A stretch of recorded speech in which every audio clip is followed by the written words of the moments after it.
Mening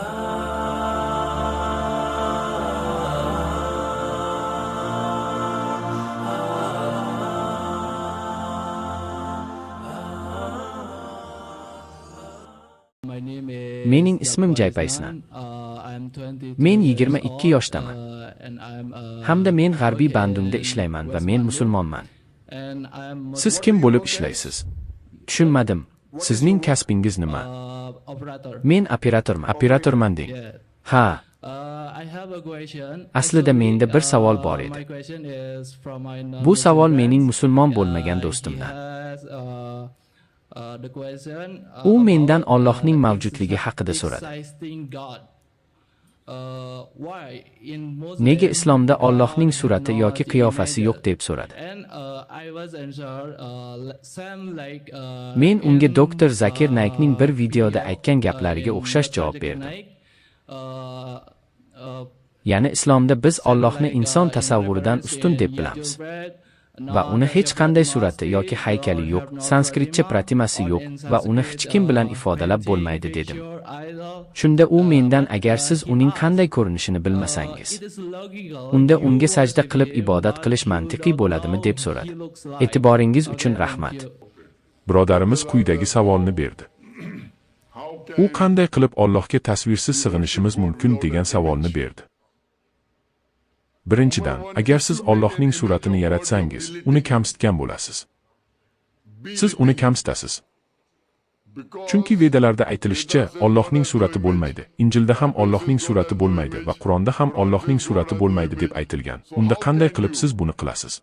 Bu voqea menga Qur'onda zikr qilingan bir hodisani eslatadi. Unda aytilishicha, Muso alayhisalom Alloh taologa: "Ey Rabbim, seni ko'rishni istayman" deb iltijo qilganlar. Shunda Alloh taolo dediki: "Men o'zimni toqqa ko'rsataman. Agar tog' o'rnida tursa, unda sen ham meni ko'ra olasan." Allohning nuri toqqa zohir bo'lganda, tog' parchalanib ketdi. Muso alayhisalom esa hushidan ketib yiqildilar. U zot Allohni ko'ra olmadi, ammo darhol sajdaga ketdilar.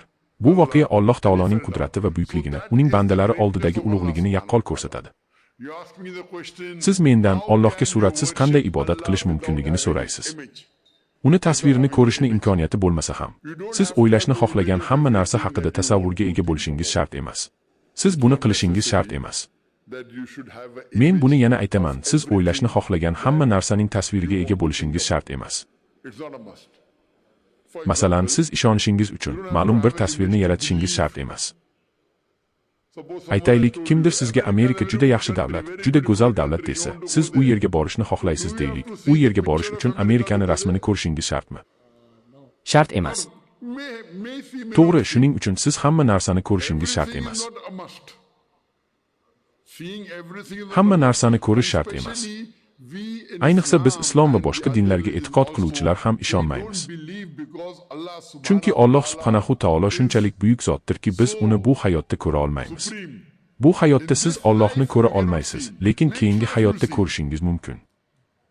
Faqatgina siz jannatga boradigan bo'lsangiz. Shuning uchun agar biz ibodat qilishimiz kerak bo'lsa, biz Alloh subhanahu taoloning ko'rsatmalariga amal qilishimiz shart. Biz ibodat qilayotganimizda avval qiyomda tik turamiz. So'ngra ruku qilamiz va nihoyat sajdaga boramiz. Sajda qilayotgan onimizda biz Alloh subhanahu va taologa bosh egamiz. Va dilimizda Alloh ulug'dir deymiz. Chunki bizning tanamiz nazorat ostida, ongimiz esa bevosita nazorat ostida emas. Shuning uchun biz sajda qilganimizda tananing eng yuqori qismi bo'lgan peshonani yerning eng past qismiga qo'yasiz va shunday deysiz: Bu Alloh taologa shon-sharaflar bo'lsin degani. Demak, bu ibodat shakllaridan biridir. Biz namoz o'qigach Alloh taologa hamd va shukrlar aytamiz. Uni ulug'laymiz, ulug'ligini tan olamiz va biz quyidagi so'zlarni aytamiz. Alhamdulillahi robbil alamin. Bu olamning yaratuvchisi Alloh taologa hamdlar bo'lsin degani. Siz bitta narsani bilishingiz kerak.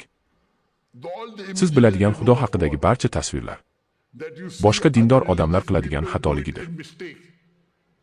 Bu barcha dinlarda mavjud.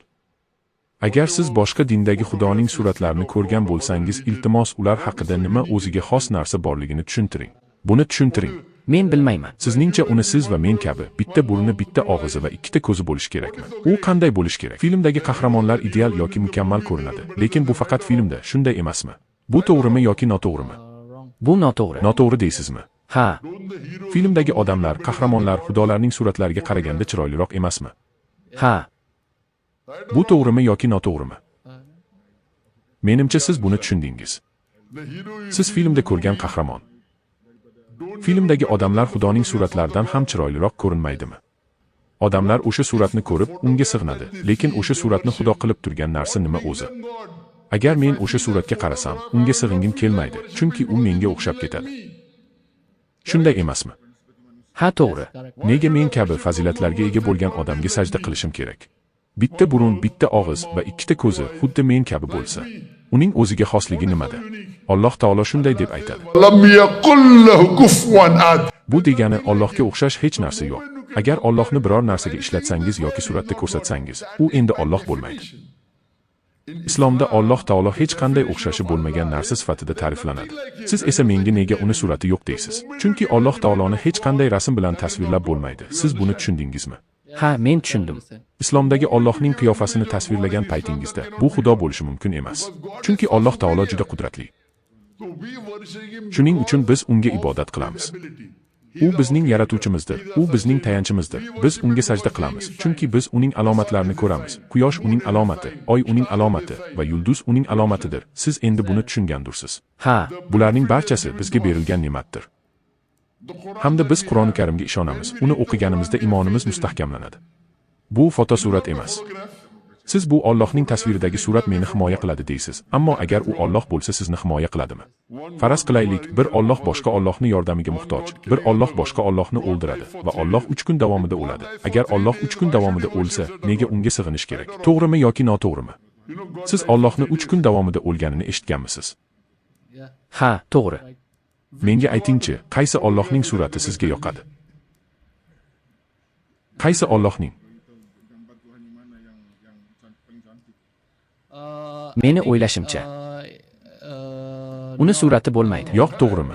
Ha, Shuning uchun shaklsiz Allohning yuqori darajaga ko'tarishning eng yaxshi usuli hisoblanadi. Umid qilamanki, savollaringizga javob berdim.